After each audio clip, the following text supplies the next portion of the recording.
They used to call me the strong one. At first, I wore that title like a badge, thinking it meant I was dependable, grounded, someone they respected. But over time, I learned what it actually meant. I was the one who absorbed everything. The one who stayed quiet when it hurt. The one who paid the bills and kept the family stitched together while they tore holes through every seam. My sister Marissa was a whirlwind. Beautiful, reckless, selfish. My father called it free-spirited. I called it exhausting. She crashed her car 3 times and each time, Dad blamed the roads. I paid her insurance premiums behind the scenes, just so she could drive again. That was our dynamic. She broke. I cleaned up. He looked away. And I told myself that was love. When I got engaged to Darren, it felt like life was finally offering me something for myself. He was stable, warm in that quiet, unremarkable way. Not the kind to sweep you off your feet, but the kind who remembered your coffee order and made you feel safe just by existing. After years of emotional labor for everyone else, being with him felt like breathing for the first time. My father approved of him. Marissa flirted with him. Of course she did. But I didn't think much of it. She flirted with waiters, teachers, even the guy who read our meter. She liked to prove she could pull attention anywhere. I'd learned to tune it out. Then came the phone call. I still remember the way she said my name. Like it hurt. Like she was already crying before I picked up. I was standing in my kitchen holding a spatula, browning turkey for tacos. She said, "Please don't hate me." And my stomach flipped. She was drunk. I could hear it in the way her words tripped over themselves. I asked her what happened, and she started sobbing so hard I couldn't make sense of anything, just fragments. Darren. Her. A party. A mistake. It just happened. They were drinking. She didn't mean to. It didn't mean anything. My heart didn't break. It hardened. I hung up and walked outside. Just stood barefoot in the grass while the phone dropped to the concrete like something dead. I didn't scream. I didn't cry. I felt like I was watching someone else's life fall apart. I called Darren next. He didn't deny it. He just said, "I didn't want you to find out like this." As if that was the betrayal, the way I found out. Not the thing itself. He said it was a mistake. Said he loved me. Begged me not to tell anyone. Especially not my dad. He didn't want to cause more drama. Drama. That word made me laugh. The kind of laugh that sounds too loud and comes too late. It spilled out of me, hollow and cruel. I didn't say anything. Just hung up again. I stood there until the sun went down, until the mosquitoes found me, until my bare feet started to ache from the concrete. Then I went inside, turned off the stove, and deleted our engagement photos from my phone. 2 days passed before I told my father. I didn't know what I expected, maybe anger. Some flicker of loyalty. Just one moment of "you didn't deserve this." But all I got was a sigh. He said, "You can't throw away family over one bad decision." He said it like it was wisdom, like it was the adult thing to do. He told me to be the bigger person, to keep the peace, that forgiveness was what families do. Forgiveness. Another word they used like a weapon. He didn't ask how I was sleeping, didn't ask if I was okay, just told me to move on and keep things quiet. Marissa was fragile, he said. She felt bad enough. He talked about her guilt more than he mentioned my pain. He didn't even say Darren's name. He just called it a misunderstanding, like they'd tripped and fallen into each other's arms. Like it was a sitcom-level mishap, and not the disintegration of everything I believed in. I realized in that moment that I had been an accessory in my own life. The dutiful daughter. The stable one. The one who made things work. And they didn't see me, not really. They saw what I did. What I gave. I was useful, not loved. And when I was broken, they looked for the fastest way to reset me, to keep the machine running. I left my father's house that day without saying goodbye. He didn't follow me to my car. Didn't call the next day. I guess he thought I'd come back like I always did. But I didn't. Something had snapped. Not like a rubber band, more like a bone. Clean. Final. I didn't tell anyone else. Didn't post about it. I let the engagement quietly expire. Returned the dress. Donated the decor. My silence became my rebellion. I stopped answering my sister's messages. I stopped checking my father's voicemails. For once, I let them sit in the discomfort they created. I thought I'd feel lonely, but all I felt was stillness. And for the first time in my life, I didn't rush to fix it. After everything unraveled with Darren and Marissa, I expected that heartbreak would feel dramatic, loud, sobbing, cinematic. But for me it was quiet, dull, like realizing a tooth had rotted from the inside out. You don't notice it until something cracks. I didn't cry. I didn't rage. I simply stopped. I stopped picking up my dad's calls. Stopped checking on Marissa. I stopped pretending I was okay just to keep things easy for everyone else. For the first time in my life, I let the silence settle and didn't race to fill it. And strangely, that silence began to feel like peace. It took nearly a year to breathe again. I focused on work. I joined a ceramics class. I relearned the art of eating dinner without checking my phone between bites. Then I met Eli. I didn't want to like him. He was too kind, too steady, too much of what I didn't trust anymore. But he didn't try to fix me. He let me have space. He never asked about my family beyond what I offered. He didn't rush anything. Just showed up day after day, like someone who saw me as a person, not a role to be filled. Eventually, I let myself believe that was enough. When he proposed, it was nothing grand, just us in the kitchen barefoot, eating takeout. He asked like he was offering to build something with me, not save me. And I said yes. Not because I believed in fairy tales, but because for the first time, I knew I wasn't marrying to escape. I was choosing someone who had already walked beside me through the wreckage. Planning the wedding felt like writing a new chapter in ink for the first time in my life. No ghostwriters. No old obligations. That's when the guest list started. And with it the dread. I knew Marissa couldn't be there. It wasn't about vengeance. It was about boundaries. She had violated the deepest part of my trust, and I wasn't interested in performing unity for the sake of appearances. I didn't want her near my future.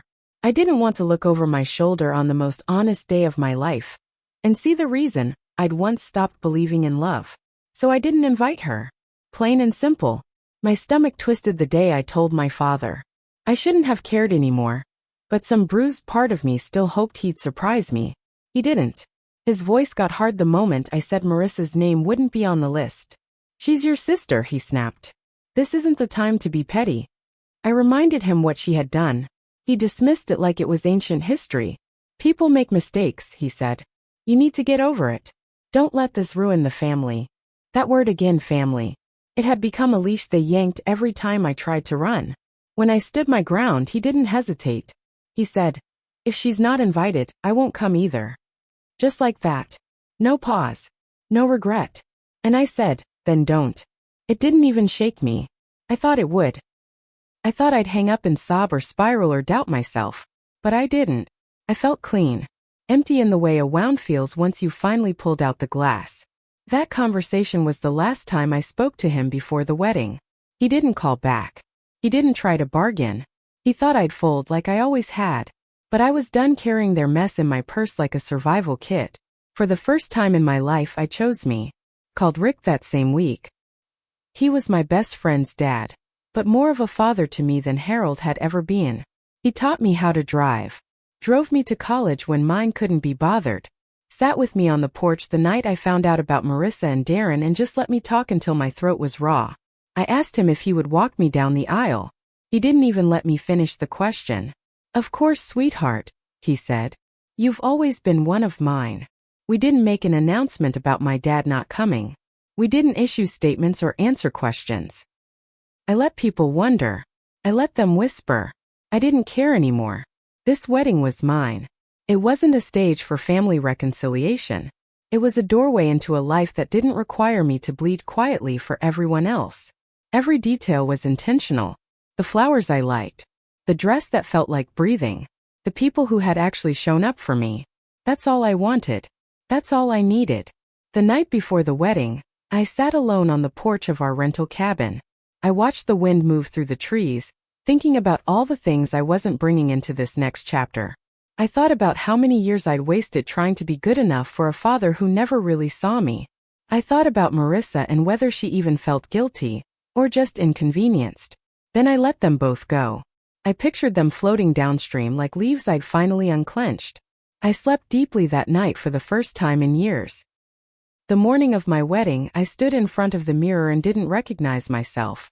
and not in the poetic bridal way people like to write about. I looked calm. I looked sure. That was new.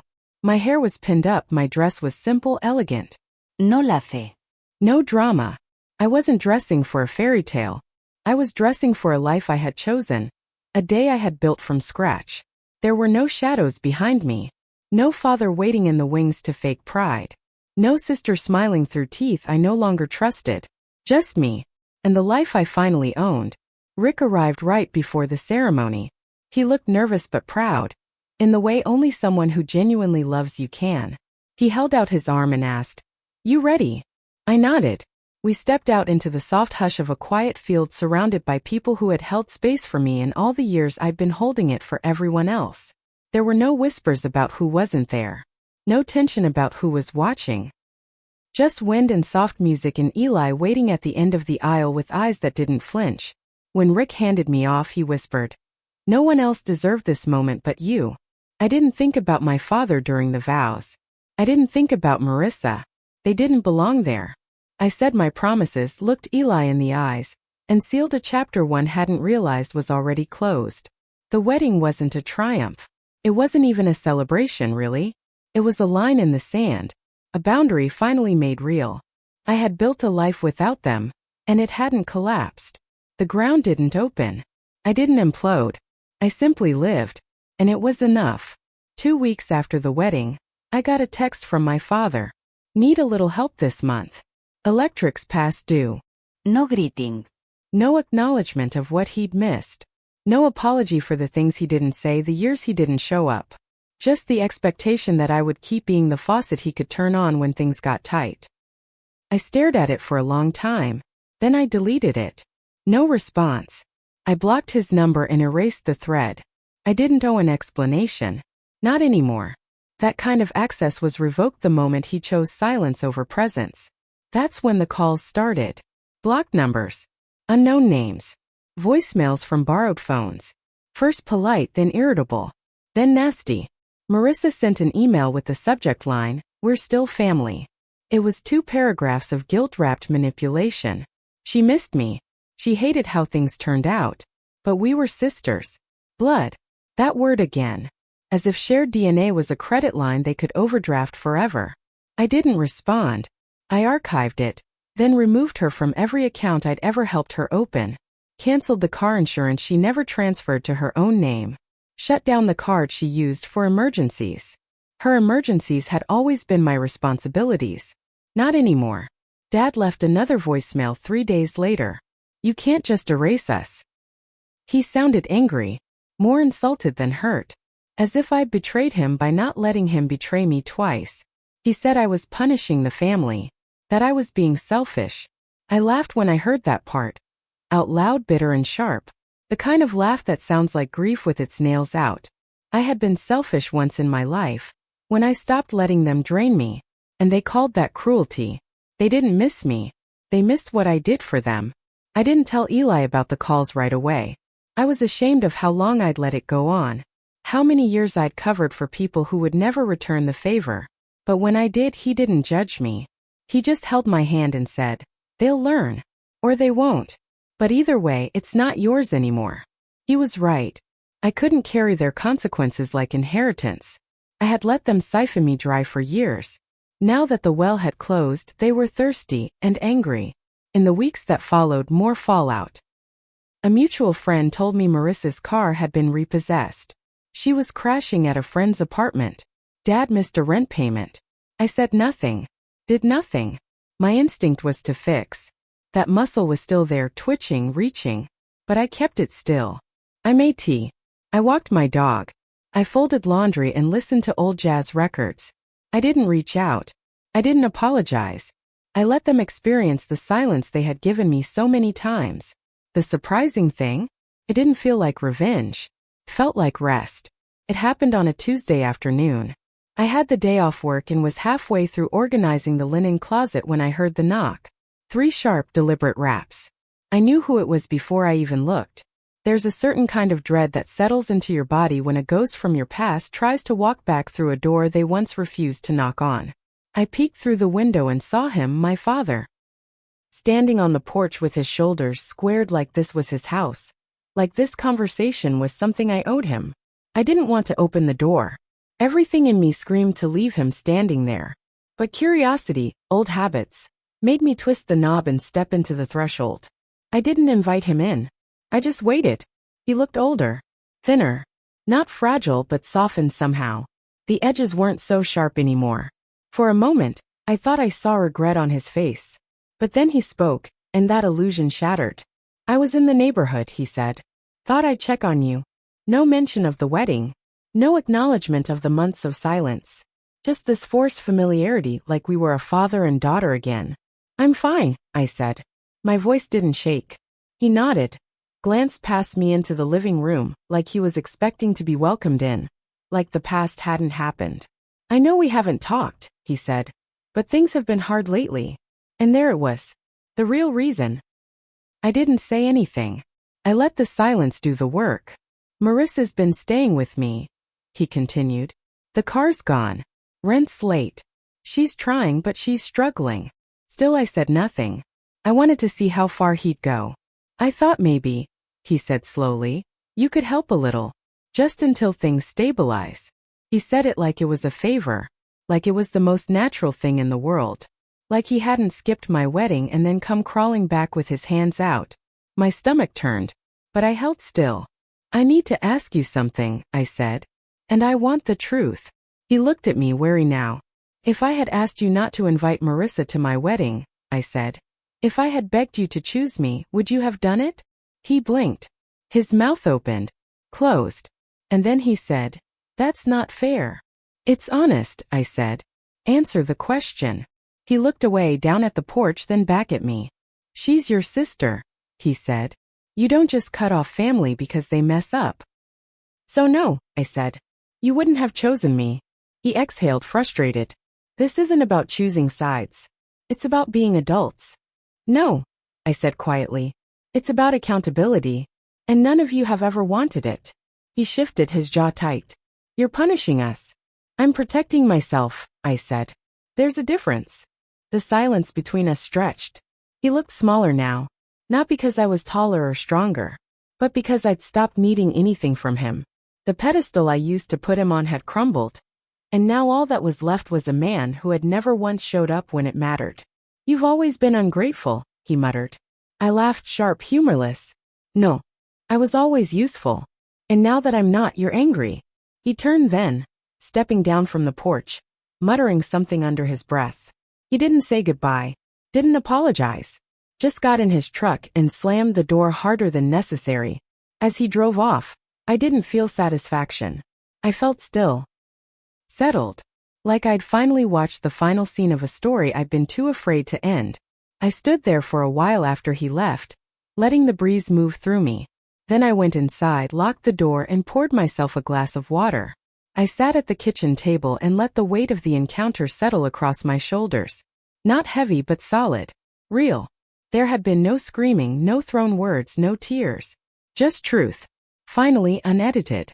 Later that night I told Eli. He didn't ask questions. Just wrapped his arms around me and said, I'm proud of you. And I believed him. Because unlike the people I'd spent my life trying to impress, Eli didn't measure my worth by how well I held other people's messes. He loved me in my stillness. In my silence. In my decision to stop bleeding for people who never offered a bandage. That night I slept soundly. The ghosts had knocked, and I'd refused to let them in. The silence afterward felt unfamiliar. Not because I missed the noise, but because I had spent so long living inside their constant static, that quiet made me suspicious. At first, I expected another knock. A text. An apology wrapped in guilt. But nothing came. Just stillness. My father didn't call again. Marissa didn't reach out. No one tried to explain themselves or claw their way back. And that absence, heavy and wide as it was, became something I learned to hold without fear. I folded it into my new life like a clean sheet, smooth and deliberate, without wrinkles from the past. Then 2 weeks later, the voicemails started. Not from their numbers, those were blocked, but from strangers' phones, different area codes, as if they were borrowing new voices to sneak into my peace. The first one was from Marissa. She sounded exhausted, as if the world had finally stopped cushioning her fall. She cried through most of it. Said she never meant to hurt me. Said she lost everything. Her job, her car, her savings, and all she wanted was to hear my voice. She said she missed me, that we were sisters, that none of it felt right without me. I didn't listen to the second one. I deleted it before it finished. I'd heard that performance before, on birthdays, on bailouts, on all the nights she swore it was the last time. I knew the rhythm of her apologies, how they curled around the edges of my boundaries like vines trying to creep back in. She missed me, yes, but not for who I was. For what I did, what I gave, what I absorbed. She missed the way I made her life easier by making mine harder. My father's message came a day later. His voice was colder. You made your point, he said. I hope you're happy now. Everything's falling apart. It was bitter, not broken. He didn't ask how I was. Didn't mention the wedding. He just cataloged the fallout, Marissa's eviction, his own missed rent, bills piling up, and implied without ever saying it, that it was somehow my fault. As if the collapse of their lives had started with my silence, not their choices. That was always the trick. They cast themselves as victims the second I stopped playing the hero. I didn't respond. I knew they weren't grieving me. They were grieving the version of me that had let them feed off her. The girl who would have taken a second job to cover their mess, who would have lied to her partner about why half her paycheck was missing again. They missed the helper, the fixer, the doormat, not the woman I'd become, not the woman who had learned that love without reciprocity is just manipulation in disguise. They missed the faucet, but the well was dry, and I had welded it shut. I started sleeping with my phone on Do Not Disturb. Not out of anger, out of preservation. I stopped scanning my email for their names. I stopped walking into rooms expecting old wounds to be reopened. The longer the silence stretched, the more I understood. Their love had been a transaction. And once I stopped paying, the relationship expired. I used to think I was difficult to love, that I had to earn it through usefulness. Now I saw the truth. I'd just been trying to earn it from people who were never capable of giving it without strings. My days filled slowly with smaller, quieter joys. I planted lavender in the yard, took Maggie, our rescue dog, for walks through the neighborhood in the early morning, when the world felt soft and untouched. Eli and I read together most nights, legs tangled on the couch, the kind of silence between us that felt full instead of empty. We cooked more, laughed more, argued sometimes, but gently, never in the way that made me feel like I was being erased. One evening, we had friends over for dinner, just a few people who had held my hand when my family let go. After dessert, we sat on the porch, passing a bottle of wine around. Someone asked how my family was doing. I didn't lie, but I didn't vent either. I just said, we're not in contact right now. It was the simplest truth I'd ever spoken. No apology, no discomfort, just air. I didn't know them a story. I didn't know anyone that burden anymore. The last time I heard from Marissa was months ago. Another email. The subject line was just please. I deleted it unopened, not out of hate, but because I no longer needed her sorrow to justify my distance. I wasn't angry. I was done. The kind of done that doesn't check the rearview mirror. The kind that doesn't turn into a lesson, or a reunion, or a redemption arc. Just done. And here's what I've learned. Walking away doesn't always feel like a victory. Sometimes it feels like nothing, like dust settling. But that nothing is everything when your whole life has been built on enduring. When you finally stop enduring, when you choose yourself over the performance of peace, it's not a loud triumph. It's a soft, solid liberation. And sometimes that's enough. If this story hit a nerve, hit like, subscribe, and share it with someone who needs to hear this. You don't owe anyone access to your healing, especially not family who mistook your silence for permission. See you soon in our next story.